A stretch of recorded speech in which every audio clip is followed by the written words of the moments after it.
Tardiness today. Thanks for being here. Another packed room. It's good to see.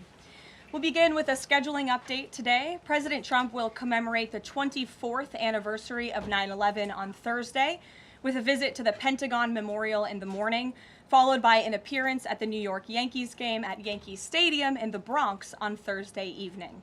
Next week, as you all know, the President and the First Lady will depart for their historic state visit to the United Kingdom on Tuesday, and they return to Washington on Thursday.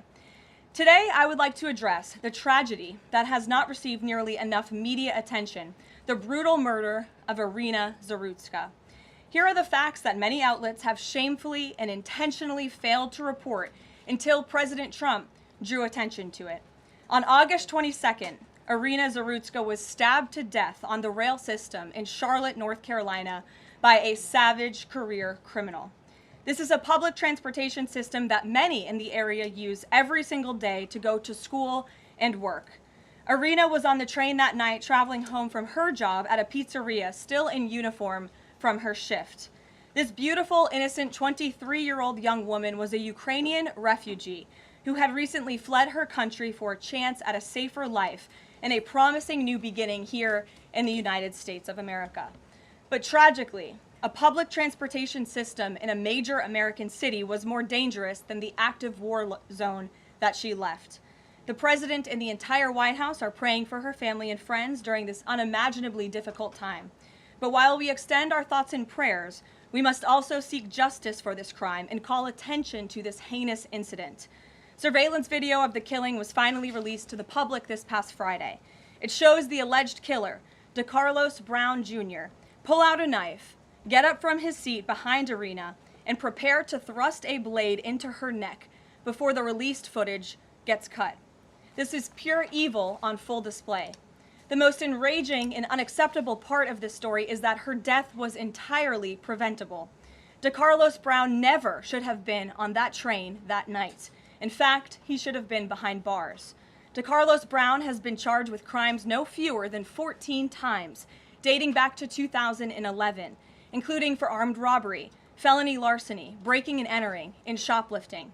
Brown had previously served 5 years in prison for a robbery with a deadly weapon charge, and he had also forfeited bonds 3 different times, twice in 2014 and once in 2023. Despite all of this past documented criminal history, when Brown was arrested yet again in January of this past year, a Democrat judge, I will add was a strong supporter of former Vice President Kamala Harris, released this insane criminal once again without requiring him to pay any bail. He simply had to sign a written promise to return for his court hearing. Think about how crazy it is to ask a career criminal, someone who by definition repeatedly breaks the law, to just sign a written promise and come back again another day. This is madness. This monster should have been locked up, and Irina should still be alive. But Democrat politicians, liberal judges, and weak prosecutors would rather virtue signal than lock up criminals and protect their communities. And perhaps most shamefully of all, the majority of the media, many outlets in this room, decided that her murder was not worth reporting on originally because it does not fit a preferred narrative. Many of the journalists in this room spilled plenty of ink trying to smear Daniel Penny for defending a subway car from a deranged lunatic in New York City, but none of those same reporters lift a finger to write stories about an actual murderer. Here is the truth that every American must know. Too many innocent people across the country continue to pay the price of the failed experiment known as cashless bail that has been championed by the Democrat Party for years. All the way back in 2020, North Carolina's then Democrat Governor Roy Cooper established a so-called task force for racial equity and criminal justice. Sounds nice, but it's not. That task force was co-authored by then Attorney General and current Democrat Governor Josh Stein. It recommended, quote, reimagining public safety to, quote, promote diversion and other alternatives to arrest. It also advised to de-emphasize some felony crimes, prioritize, quote, restorative justice, and eliminate cash bail. Democrats in North Carolina and nationwide are consumed with pushing a woke, soft-on-crime agenda, no matter how many innocent Americans suffer as a result. Instead of aggressively prosecuting and locking up violent criminals, the Democrat-backed cashless bail approach lets these criminals roam free in our country to offend again and again. These reckless policies have turned too many of American cities into hunting grounds for career criminals who mock our justice system, drain law enforcement resources, and wreak havoc on law-abiding citizens. Enough is enough, and that is why President Trump is doing everything in his power by taking action to undo these absurd policies.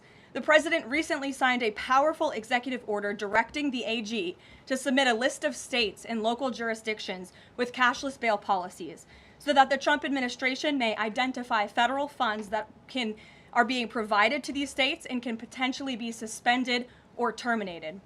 President Trump firmly believes that to maintain order in public safety, we must incarcerate individuals whose pending criminal charges or criminal history demonstrate a clear, ongoing risk to civil society.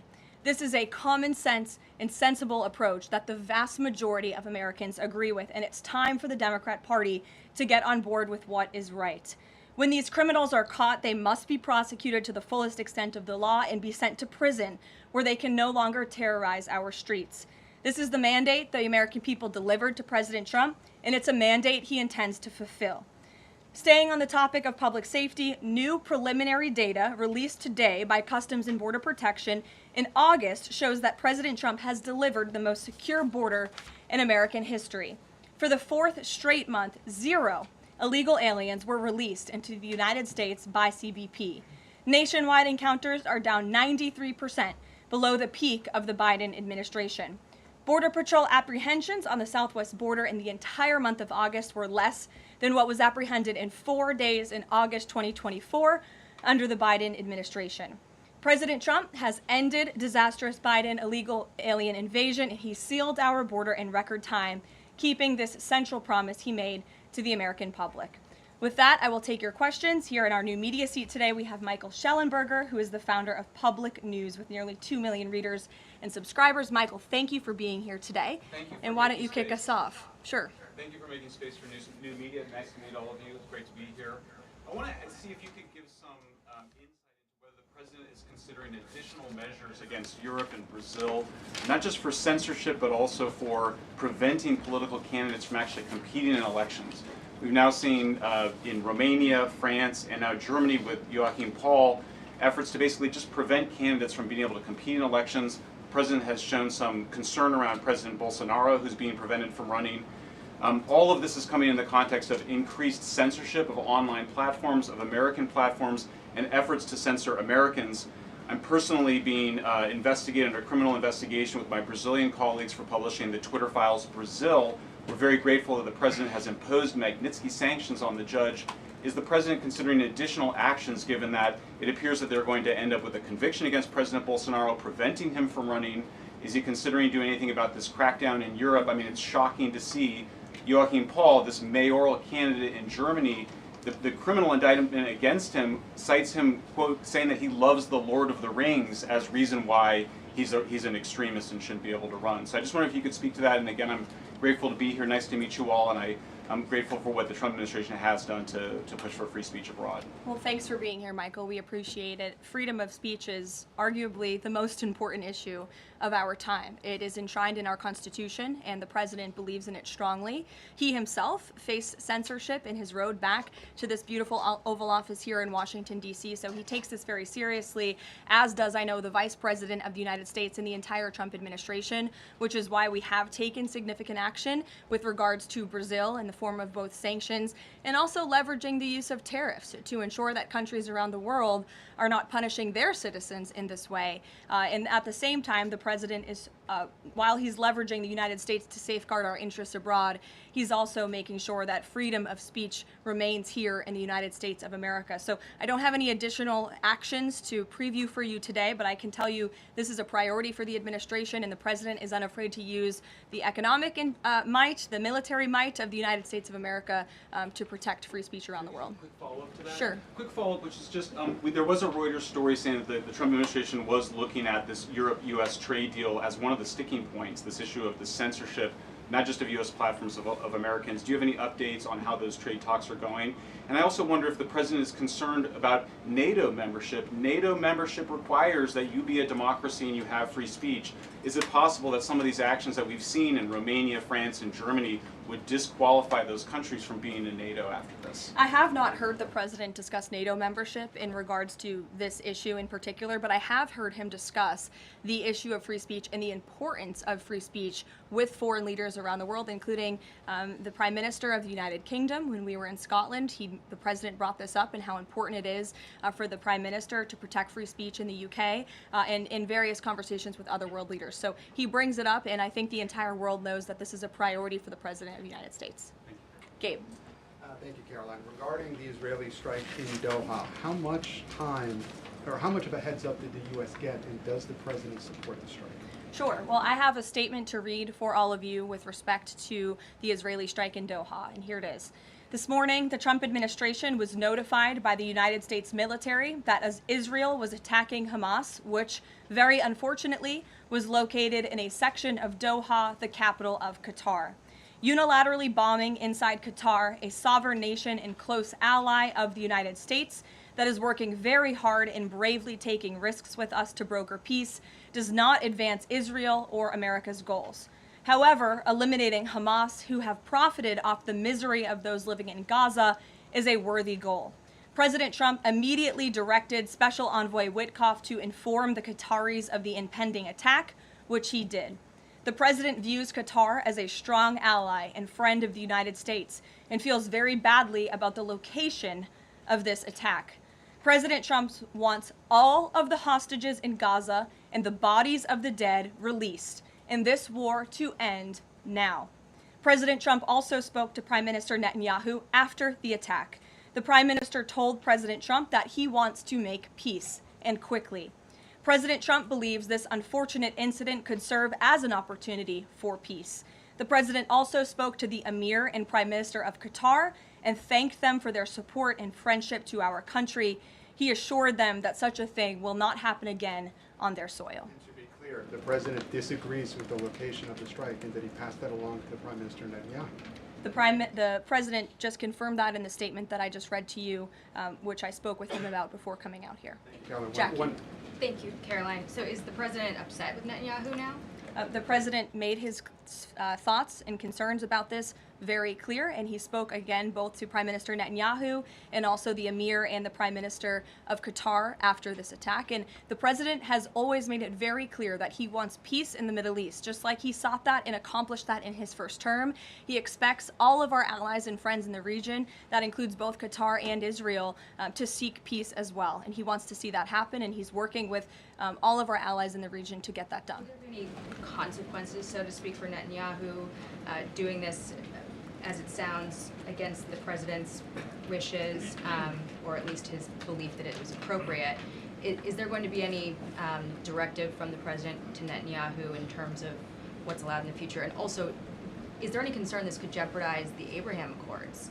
Look, that's a decision only the president can make. With respect to your first question, to answer your second question, as you heard from the president, he said he believes that this can serve as an opportunity for peace, and he's still actively and aggressively pursuing it with all of our allies and partners in the region. Jennifer. Just to follow up on that, Caroline, are you able to say how often the president spoke to the Prime Minister of Israel before this? Because that's one question. And then what did he mean on Sunday when he posted, "I've given my last warning to Hamas," etc.? He wasn't talking about this strike on Doha? No, he was not. As I told you, the Trump administration was notified by the United States military that Israel was attacking Hamas, and the president spoke to the Prime Minister after the attack, as well as, again, the Emir and the Prime Minister of Qatar. And I know Secretary Rubio and Special Envoy Witkoff were present for that call with the Qataris as well. Reagan. Thanks, Caroline. I have two questions for you on crime crackdown. Sure. Democrats have tried to argue that red states have higher crime rates while overlooking problems of high crime in blue cities. I'm wondering if the president would consider working with red state governors to fix high crime in blue cities like in Memphis, Tennessee.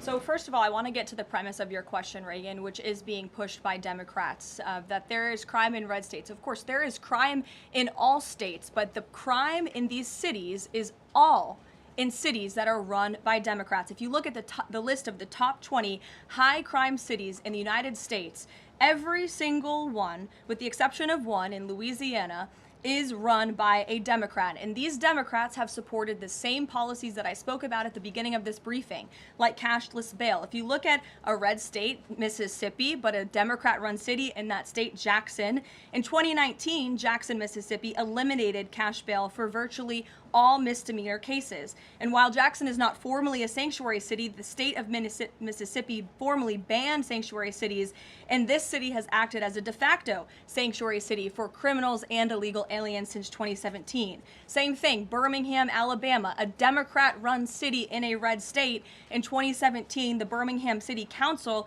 unanimously passed a resolution, quote, committing to establish sanctuary policies. So if you actually look at the facts from these Democrat-run cities, these are cities that are run by Democrats and by by members of the Democrat Party. These are blue cities, and they have all supported these disastrous policies which allow repeated career criminals back onto the streets to further commit acts of violence. And so to answer your question, yes, the president wants to work with anyone across this country who wants to end these horrible policies and to bring law and order to our streets. And I think that is proven by his tremendous cooperation with the mayor of Washington, D.C. and our nation's capital. And just look at the results of that. And I do have some updates for you on the D.C. crime crackdown if anyone is interested.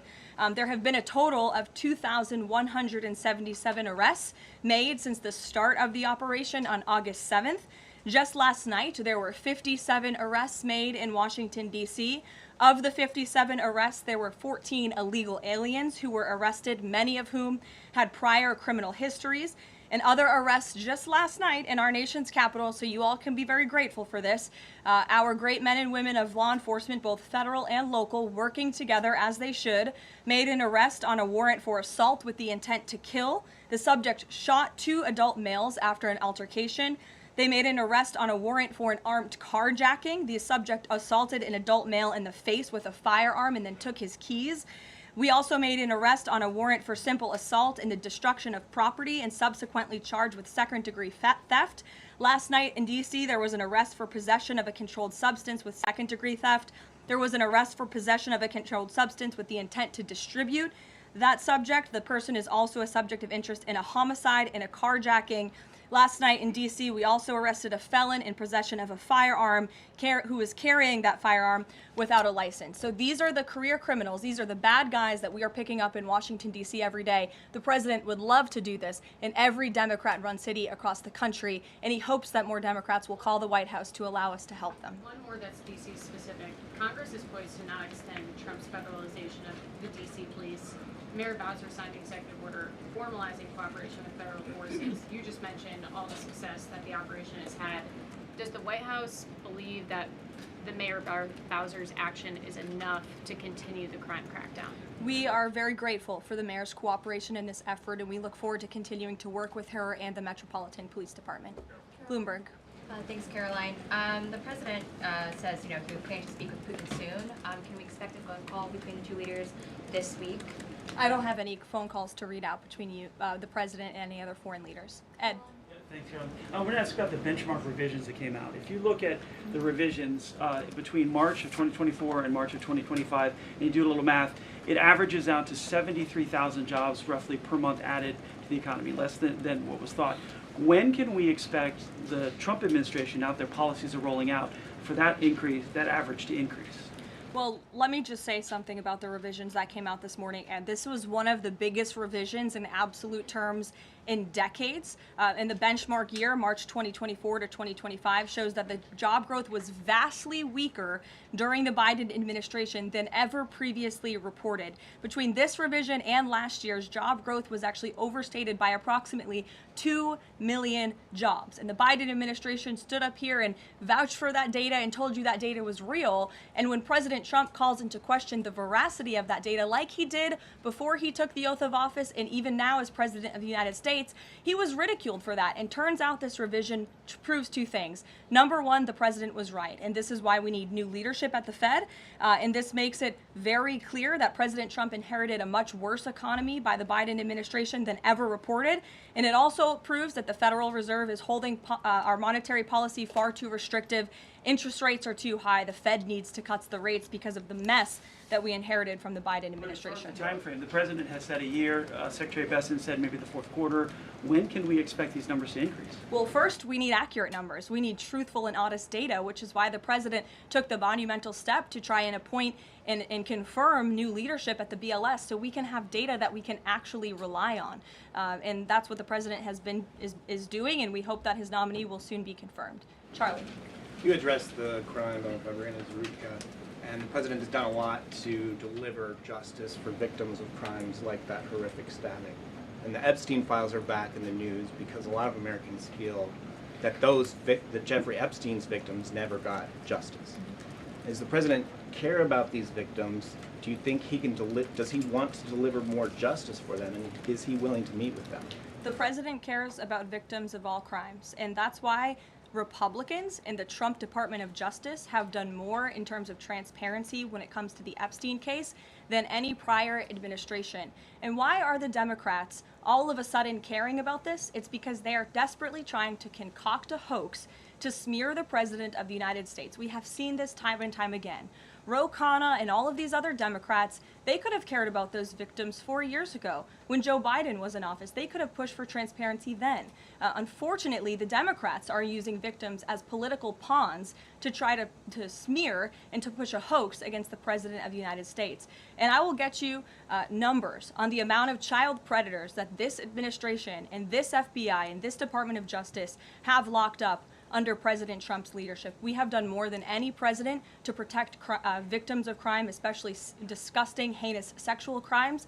And that includes the deportation of illegal aliens who are perpetrating these crimes against innocent victims in our country right now today. And that remains a top priority for this administration. Does the president, will he meet with the victims? On the Doha strikes, did the president speak with Netanyahu before they were carried out? Did he urge him to not go through with it, or did they only speak afterwards? Again, I read you a statement. The Trump administration was notified by the United States military that Israel was attacking Hamas. The president directed his special envoy Witkoff to immediately call the Qataris. And after the attack, he spoke to Prime Minister Netanyahu. One more. Behind you. Thank you. Go ahead. About the Epstein case, would the White House support a professional handwriting expert review of the document released yesterday to prove that it's not the president's signature? Sure, we would support that. And in fact, I have already seen many forensic analysts of signatures coming out. I believe it was the Daily Signal that published a piece with 3 separate signature analysts who said that this absolutely was not the president's authentic signature. And we have maintained that position all along. The president did not write this letter. He did not sign this letter. And that's why the president's external legal team is aggressively pursuing litigation against the Wall Street Journal, and they will continue to. Christian. Thanks, Karoline. Following up on Ed, now that we have these revised jobs numbers, is the president concerned at all that price spikes, stemming from his tariffs through the end of the year, might actually be driving the country towards a depression or a recession? What I'm asking is he committed to these policies now that we know how faulty the jobs data was? The president is committed to his policies because his policies are working, Christian. And there have been a lot of people fear-mongering about inflation in this room, but it just has not come to fruition. On a monthly basis, CPI inflation has now come in at or below the market's expectation for 6 consecutive months, every month that President Trump has been in office. Overall, inflation has run at a 1.9% average pace in the president's first 6 months in office. I would have told all of you that in January, you would not have believed me, but those are the facts and those are the numbers. And we also see many other positive signs in economic indicators like real GDP. In the second quarter, it was revised up to 3.3%. That beat the market's expectation. We know there's a capital spending boom right now, which we know is one of the greatest economic indicators of job growth. We know wages are increasing at a far faster pace than they were under the previous administration. We see productivity in the second quarter was also revised up to a strong 3.3%. In total industrial production, factory output also surged. All of this means the economy is moving, people are working, people are spending money. You look at consumer spending, that is also ticking up and in the right direction.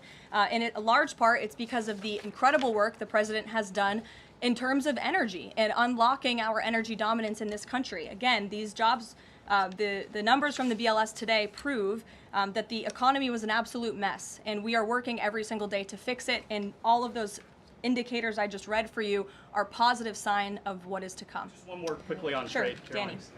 Caroline. I just wanted to get a bit of clarity on the sequence of events for the Doha attack and the notification. You said that the U.S. military notified, if I got it right, the Trump administration was notified by the U.S. military. That's right.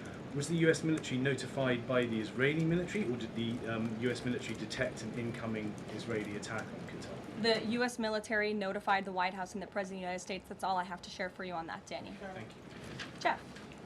Also following up, you said that the president assured the leaders in Qatar that this would never happen again. Did he say that to the Prime Minister of Israel, and did Prime Minister Netanyahu agree to that? The president told that to the emir and the prime minister of Qatar, and the president also overstressed the importance of peace in the region in his conversation with Prime Minister Netanyahu as well. And Prime Minister Netanyahu told President Trump he wants peace and he wants it quickly. That's what the president expects to happen. The president is very clear in the statement that he just had me read, and you will all see it out on True Social very shortly, I am sure. The whole world will see it. He wants all of the hostages released out of Gaza, and he wants this war to end. Those are two clear directives that the president is making very clear for the entire world to understand. Mary.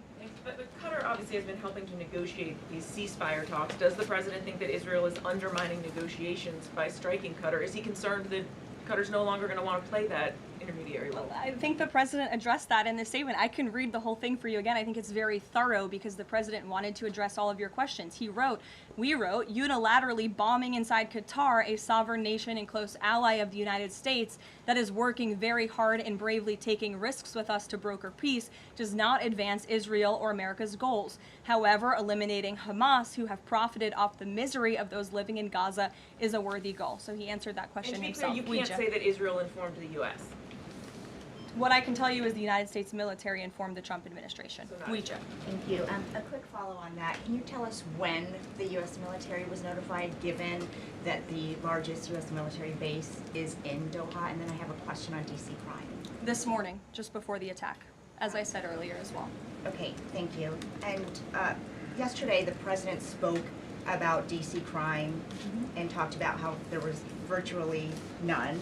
And then he expressed frustration about things that take place in the home they call crime. He said, you know, they'll do anything they can to find something. If a man has a little fight with the wife, they say this is crime. See, now I can't claim 100%. Exactly what crimes was the president referring to? He wasn't referring to crimes. That's exactly the point he was making, Ouija. What the president is saying is that these crimes will be made up and reported as a crime to undermine the great work that the federal task force is doing to reduce crime in Washington, D.C. And I think the president has every reason to believe that, given the efforts of many reporters in this room who actively seek to undermine the president and what he's doing in our nation's capital. We all know that deep inside you all agree with this because you all live here, and I'm sure you are very grateful for the administration's efforts to make the city, which we all reside in, much safer for ourselves and our families. Michael. Thank you, Caroline. Florida Congressman Randy Fine is calling for judges to face consequences if the violent repeat offenders they release go on to commit new crimes. Is that something the president supports? It's not something I've heard the president discuss. You can ask him yourself next time you have the opportunity to. How's that? Caroline, one more question. On Thursday, President Trump will head to the Pentagon and also to New York City in honor of the 24th anniversary of 9/11. Has the president expressed any interest on creating or having congressmen create a new 9/11 commission to answer some of the ongoing questions many Americans have about that day? I, again, have not heard the president discuss that. You're welcome to ask him yourself, but I do know he very much looks forward to going to both the Pentagon and the Yankees game in New York City on Thursday to commemorate the 24th anniversary. As you know, the president is a New Yorker at heart. He loves the city very much. It is his home, and you'll hear more about that on Thursday when the president speaks on this himself. Kelly. Caroline, thank you. I wanted to ask you a question about the president speaking yesterday before the Religious Liberty Commission. As you know, he's created the White House Faith Office, the Task Force on Anti-Christian Bias, and yesterday he talked about the importance of the Bible in America and the importance of prayer in America. Some people have criticized him for that in stating that he's espousing Christian nationalism. Yet the president has called on the American people to band together in praying for this nation for people of all faiths. How important is that to the Trump administration, and are there guidelines for implementing that? Well, last time I checked, it's not just Christians who pray, it's people of all faith who pray, and that's what the president wants to protect, the religious freedom for Americans of all faith. And he spoke about that yesterday, and that's why he was very proud and excited to announce this new initiative, Pray America, encouraging all Americans to pray for our country and the goodness of our country leading up to America's 250th birthday next year. Why don't we take some from the sides? Elizabeth, go ahead. Thank you, Caroline. I have two questions. Sure. First, on prayer again. Is the Trump administration looking for the forthcoming prayer guidelines to challenge existing court precedent on the right to pray in public schools? Well, the president spoke about that yesterday, and some of the changes we are making to ensure that the religious liberties of America's students and our youth are respected in public schools. In fact, he had a young student and invited him on stage to share his story about how when this young boy spoke about biological and biblical truth in his classroom, he faced consequences for that, and how Americans of faith should not be facing consequences for expressing their religious freedom and their religious views. Not in any public school in America should that be happening. You heard the president talk about that yesterday. And Sure. Caroline, thank you so much. Regarding Israel attacking Doha, beside the phone call, what was President Trump's involvement in the attack, if any?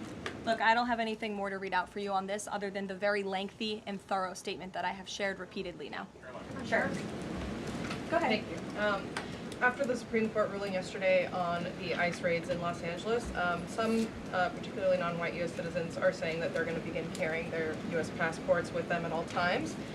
What is the White House's response to Americans who are concerned about being swept up, as others have been already, in these enforcement actions? They should not be concerned, because this administration is focused on the detention and deportation of illegal alien criminals who broke our nation's immigration laws. And the Supreme Court upheld the Trump administration's right to stop individuals in Los Angeles to briefly question them regarding their legal status, because the law allows this, and this has been the practice of the federal government for decades. And the Immigration and Nationality Act states that immigration officers can briefly stop an individual to question them about their immigration status if the officer has reasonable suspicion that the individual is illegally present in the United States. And reasonable suspicion is not just based on race, it's based on a totality of the circumstances to review. And I will tell you, I spoke to our border czar about this morning. When ICE goes out to conduct a targeted operation to deport illegal criminals from our community, they are doing so with intelligence, they are doing so with law enforcement sources, they are doing so in most cases with the backing of local law enforcement who know exactly where these illegal alien criminals and drug traffickers and drug dealers are hiding in plain sight in American communities. And the men and women of ICE are doing everything they can to not only follow the law, but to enforce the law. And it's about time that has happened, because we had 4 years of an administration who completely ignored and evaded our nation's very clear immigration laws, and the Supreme Court has reaffirmed that. Sure. Thanks, Caroline. One of the other documents released by the House Oversight Committee contained a photo of Jeffrey Epstein holding an oversized check that was made out to him in the check from the president for $22,000 for a fully depreciated woman. I wondered if the president has any recollection of that, or what you guys make of that photo that was included in those documents. Did you see the signature on that check? It is not Donald Trump's signature. It is absolutely not. The president did not sign that check. But does he recognize Jordan, the woman? Caroline, Thank you, no. Caroline. On the New York City election, Caroline. is he Well, considering? I'll take both of you. Go ahead. So first, is the president considering offering Mayor Eric Adams a job? If so, why? And does he think Curtis Lee was a serious candidate for New York City mayor? Look, the president has made it quite clear he wants this race to move forward in New York City. He does not want a communist to be running New York City, but as for weighing in on other individual candidates, I'll leave that to the president to do himself. Caroline, and then following up on Reagan's question, you know, many of these highest crime cities in America, they're led by black mayors, including the three that you mentioned, Jackson, Memphis, Birmingham. So given that, what's your response to criticism from the left that Trump is targeting black mayors? Isn't he just trying to protect black people? The president is trying to protect all Americans from crime, and he wants to make all of our cities in America safe. And the fact is, the most dangerous cities in America are run by Democrats, overwhelmingly. And according to the FBI crime statistics, 19 of the top 20 cities with the highest murder rate are run by Democrats. And these high crime Democrat-run cities are driving up the crime stats in otherwise safe red states. So of course he wants to address this problem. He's made that quite clear. You know, Mike Johnson, he came out and said that the president was an FBI informant. Do you know what he meant by that, if it's not true? I can affirm that is not true. I think the speaker was referring to the fact that President Trump kicked Jeffrey Epstein out of his Mar-a-Lago property for reasons the president has already discussed. John. Oh, thank you, Caroline. First of all, as a Washington, D.C. resident with my family, I just want to thank the administration for revitalizing safety here. In the last 3 weeks, it's been stunning. Well, I want to go to Virginia. All of a sudden, out of the blue, Winsome Sears has closed the gap on Abigail Spanberger. Got 4 issues. Coerced abortions in Fairfax County without telling mom or dad, no parents. Girls going in boys' bathrooms on film, right? 2 of the young fellows get suspended for complaining about it. Virginia Beach man, an innocent man,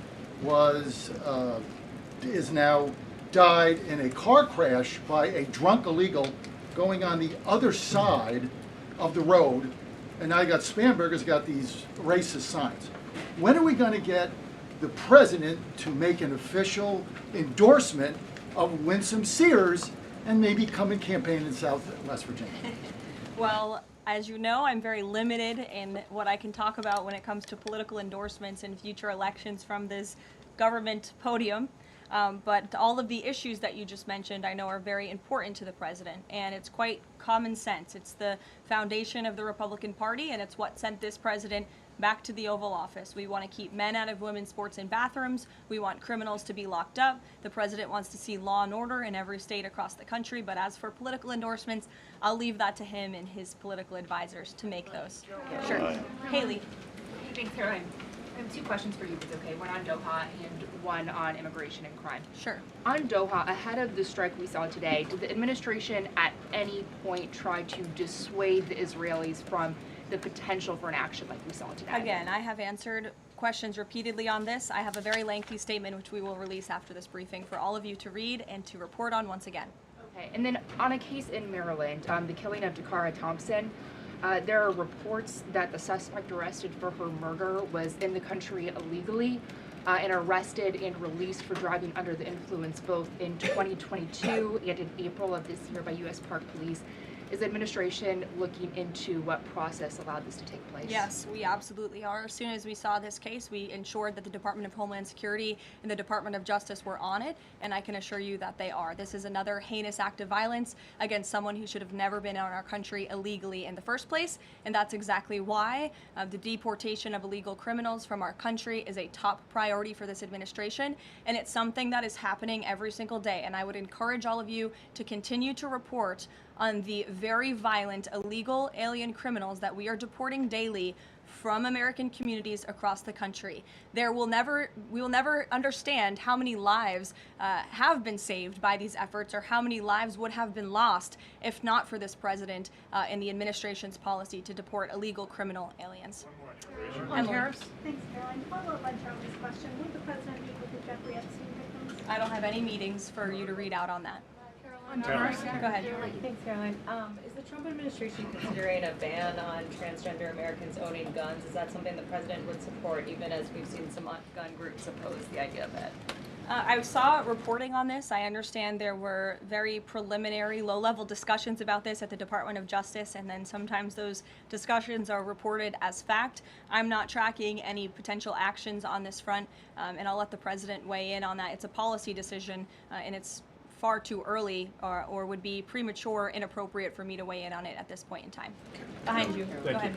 After the immigration raid at the plant in Georgia on Friday, the president said over the weekend that he's open to some kind of changes in perhaps rules or visa rules or law that would prevent something like that happening in the future for skilled workers to train American workers. That's right. Can you confirm that and that the administration supports those changes, and what exactly would that look like? Well, the president said it himself in a statement that he put out on Sunday night, where he is very grateful for foreign companies from around the world and the investments that they are making right here in the United States of America. And he understands that these companies want to bring their highly skilled and trained workers with them, especially when they're creating very niche products like chips, or in this case in Georgia, like batteries. But the president also expects these foreign companies to hire American workers, and for these foreign workers and American workers to work together to train and to teach one another. And so he expects these foreign companies to hire American labor. We want Americans to have these jobs. Americans need these jobs, but he also understands the need for these companies to bring over their workers who already have these skills. So I think it's a very what those changes might be? I think it's a very nuanced and responsible and sensible approach for the president to take. And I know that the Department of Homeland Security and the Department of Commerce are working on this matter together. I would defer you to them for any further action on this front. Maggie. Caroline, thank you. I want to follow up on something you said. You said the Epstein documents are a hoax that Democrats are perpetrating against the president. You've said he didn't sign that check, that he didn't sign the birthday card that he allegedly signed. So what is the theory, since these documents came from the Epstein estate?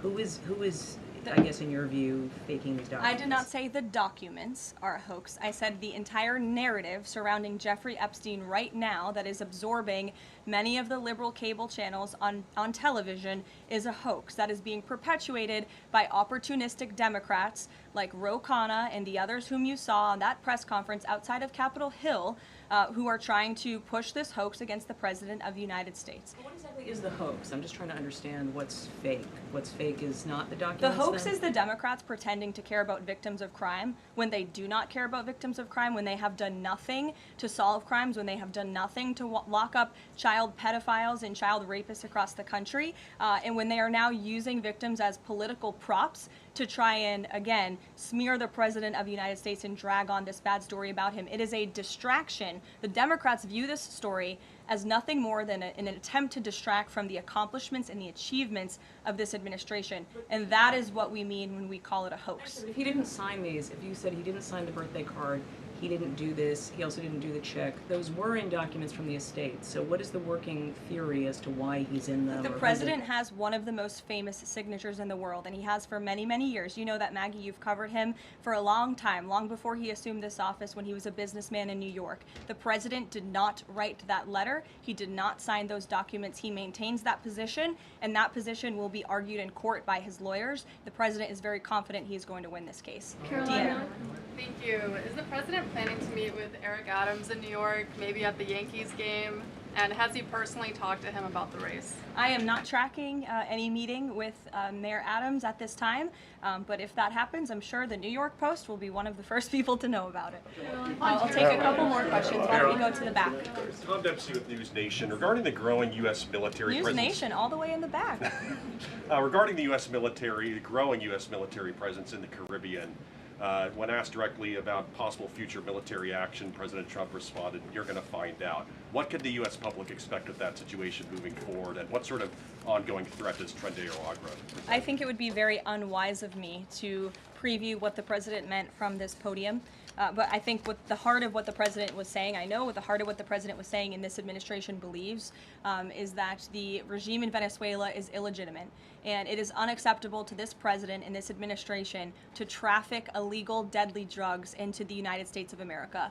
And that's why the president and the administration took very strong action against a boat and 11 narco-terrorists in international waters, as you all saw. I think that sends a very strong message to drug traffickers around the world. The president will not tolerate it, and the amount of drugs on that boat represents the lives of thousands of Americans that could have been killed by that deadly poison, and we're not going to allow that deadly poison to come into our country.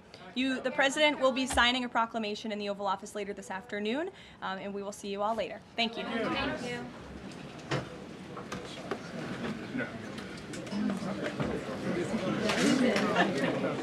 you.